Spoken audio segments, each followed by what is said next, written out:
भगवान शंकर के सच्चे भक्त। एक चिड़िया की कहानी। एक जंगल में एक पेड़ पर चिड़िया रहती थी। जंगल बिल्कुल सूखा हुआ था, न घास थी, न पेड़ थे, न फल फूल। जिस वृक्ष पर चिड़िया रहती थी उस पर भी सिर्फ सूखी टहनियाँ थी, पत्ते भी नहीं थे। चिड़िया वहीं रहकर हर समय शंकर भगवान का जाप और गुणगान करती रहती थी। एक बार नारद जी जंगल में से होकर जा रहे थे। चिड़िया ने देख लिया, तुरंत आकर नारद जी से कहा, आप कहाँ जा रहे हैं? नारद जी ने कहा, शंकर जी के पास जा रहा हूँ। चिड़िया ने कहा, भगवान शंकर मेरा बड़ा ध्यान रखते हैं, मेरे सूखे जंगल के बारे में उन्हें पता नहीं है। शायद कृपा करके उनसे कह दीजिएगा कि मेरे जंगल को हरा भरा कर दे। नारद जी शंकर जी के पास जाकर चिड़िया के जंगल की बात की। नारद जी के कई बार कहने पर शंकर जी ने कहा कि मैं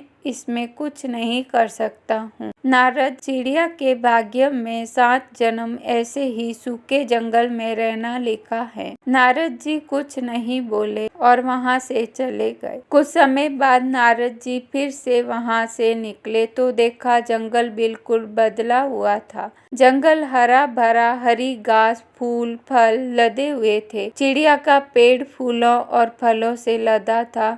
चिड़िया भी प्रेम मगन होकर पेड़ पर नाच रही थी। तब नारद जी ने सोचा, भगवान शंकर ने मुझसे झूठ बोला। नारद जी ने शंकर जी से जंगल के हरे भरे तथा चिड़िया के बारे में पूछा तो शंकर जी ने कहा कि मैंने चिड़िया को कभी कुछ नहीं दिया, फिर भी वह मेरा गुणगान करती रहती है। उसकी भक्ति, विश्वास और प्रेम की वजह से मुझे 7 जन्म काटकर सब कुछ चिड़िया को देना पड़ा। ऐसे दयालु है हमारे भोलेनाथ। भक्ति में शक्ति होती है। अगर आप अपने आराध्य के प्रति समर्पित है तो आपका कोई काम नहीं रुक सकता है।